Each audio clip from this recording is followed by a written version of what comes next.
Hi, Purdey. Let's take a look at what you have in this new set of essays for us. We've got online communication. Great. So, the issue of whether companies should increase the number of online meetings has grown in importance over the last year. During the COVID-19 pandemic, it was common not to go to the office and work from home. Now that this period is coming to an end, the debate over the benefits and drawbacks of online communication has flourished. Some believe that it is beneficial to stimulate this kind of communication. Personally, while there are benefits of organizing meetings online, on the whole, I believe that it is more favorable to have face-to-face contacts. Okay, so the first thing that I want to point out to you is your paragraphing. Let me show you what I mean. Look at your introduction. It's 3, 6, 8 lines long, and then your paragraph here is 7. So what does it mean? It means that it's shorter than your introduction. Now, as an examiner, when I look at this, I'm thinking, okay, something went wrong here. Because where you really want to focus on developing and on extending and, writing more rather than less is your body paragraph, not your introduction. Your introduction should be succinct. It should do two things essentially. It should rephrase the topic, and then it should give your position. And that's it. It's not in your benefit to spend any more time on like waxing philosophical in the introduction. It's just not going to help you. All it's going to do is take away from time that could be spent developing your body paragraphs. Okay? So I also felt like it took you a while to get to where this needed to be. So that's another thing I would have liked to have changed here. So let's see what we could do. Oh, and there was another thing I wanted to point out. I feel like you kind of misinterpreted the question. Okay. So the question is not whether we should stimulate, which I didn't really like as a word, by the way. So the question is not whether we should encourage more online communication, but take a look at the question with me. It says it's more common than face-to-face meetings. So in other words, we do a lot more communicating online at work than we do in face-to-face meetings. Does this have advantages or does this have disadvantages? Okay, that's what we're supposed to talk about here. So they're assuming that we already do this. We communicate more through our computers than we do in person. So talk about the benefits and the drawbacks of that. Okay, so you interpreted this a little differently. You made it sound as if it was like, yeah, we should do more online communicating. We should do more than we're already doing. That's not what it's saying to you. Okay. So, again, I thought there was too much. All of this was, like all this was too much. So you could have just made this really much briefer. You could have said that, let me think of a nice sentence or two for you. Why don't we try something like this? With many office workers spending their days in front of a computer, communication in these offices has turned, has shifted online rather than in person. And then you could have said, personally, while there are benefits to online communication, on the whole, I believe it is more favorable to have face-to-face contact, singular. Okay, so do you see what I did? Short, sweet, to the point. That's it. All right, I did some rephrasing. I used some of my own vocabulary, and then I used your thesis sentence. Okay, so let's continue. On the one hand, there is ample evidence that there are advantages of having online meetings. The most important reason entails the time saved. Firstly, meeting online reduces travel time and traffic jams. A recent study by the UK government has shown that since COVID-19, where people work mostly from home, traffic congestion has decreased by 50%. Okay. Not where people, but when people. Okay, fine. Secondly, there is no loss of time because of the lack of travel time. Therefore, the meeting can start on time, which reduces the risk of lead time I don't get that. The risk of lead time at the end of the session. I don't understand that entirely. Okay. So the benefit of these online meetings is saving time, reduces travel time, fine, and traffic jam. Okay, and traffic congestion, fine. Okay, so fine. No problem there. You could have had a nice wrap-up sentence. All right, so therefore, online meetings have numerous benefits. Now, let's talk about something though. This is not just about online meetings. Look, it says online communication. So what does that mean? It's not just meeting over Zooms or Google Meets or whatever it's called.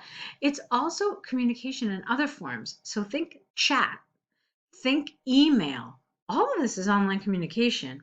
So when you're writing this, don't limit it just to online meetings. Okay, because online communication is really much broader. And if you think about it in those terms, you could have actually written a lot here. Okay, like for example, I think one of the benefits of email is that you have something traceable. You can look back at the communication you've had with somebody. Okay, and and follow like the whole communication between like a client or a colleague or whatever. So that's a benefit, that there's traceability. Whereas if you're just meeting face to face and you're talking, that doesn't happen. There's no one, unless you have someone recording minutes. Usually things are said and then they're not really recorded on paper. Okay, so that's just to give you some ideas. Let's continue. On the other hand, the greatest disadvantage of online communication is the lack of social interaction. Face-to-face meetings bring people together. You are in the office and you will be given the opportunity to have a social talk with your coworkers. Okay. It should not be forgotten that socializing is very important for mental health. Get rid of the here. Research has shown that people felt isolated during the COVID-19 period and got depressed. This led to an increase of people with sick leave, which obviously increased personnel costs for the company. Good. Therefore, if organizations continue to rely on only online meetings, I would have switched the word here. If organizations continue to rely only on online meetings, there could be serious implications in the long term. All right, that's lovely. I like that. From the arguments and examples given, I firmly believe that although meeting online might be a possibility, not might be, might, this is awkward here. Although meeting online might decrease the loss of time incurred with meeting in person, okay, without the real, the long-term detrimental effects on the mental, not psychical, mental health of the employees and the company costs for the company outweigh the short-term benefits. Okay. Let me see one thing. Okay. Okay. Yeah, I think you did a very nice job. Okay. Definitely getting better, definitely on the right track. I don't know. I was very happy to see that you're enjoying essay writing.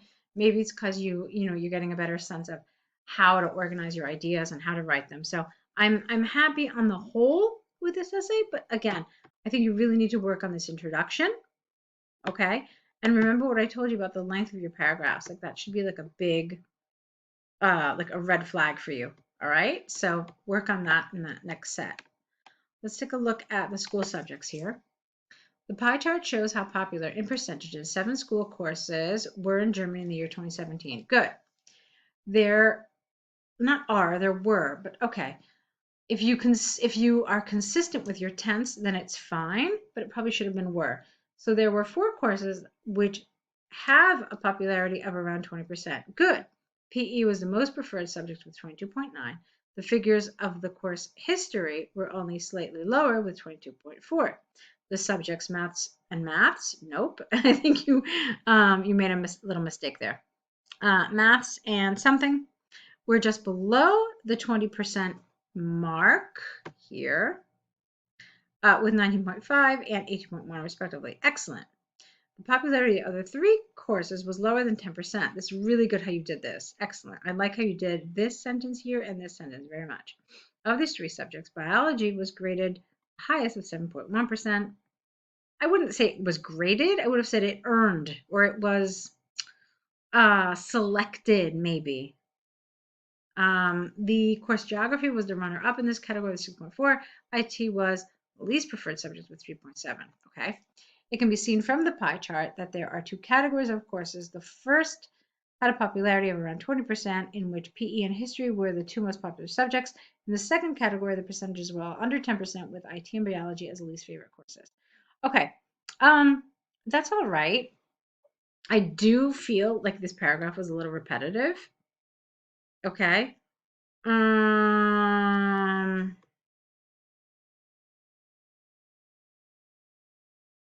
I guess it's okay because this is your overview essentially. And that's another thing. Because it's an overview, you're really not supposed to put any data here. Okay. Now I gotta tell you, I'm usually a big fan of putting the overview directly after the introduction. There are a handful of reasons why.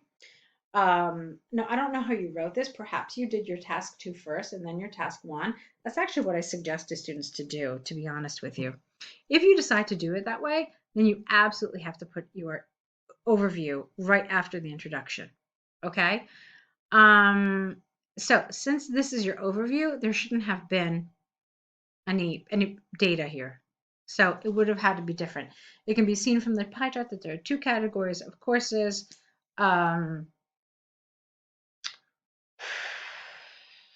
Where PE and history were the two most popular, and IT and biology were the least popular. You could have said something like that because at least it doesn't include any data. Okay. So good job. I really loved what you did in these first sentences of each paragraph. It was a nice way to group. It was a nice way to kind of highlight, and I think that was very smart. So I like that. All right, so you're on the right track. Let's see your next set. You're doing well. I hope all this is making sense and really coming together for you. And I'll wait for your next set. Okay, good luck.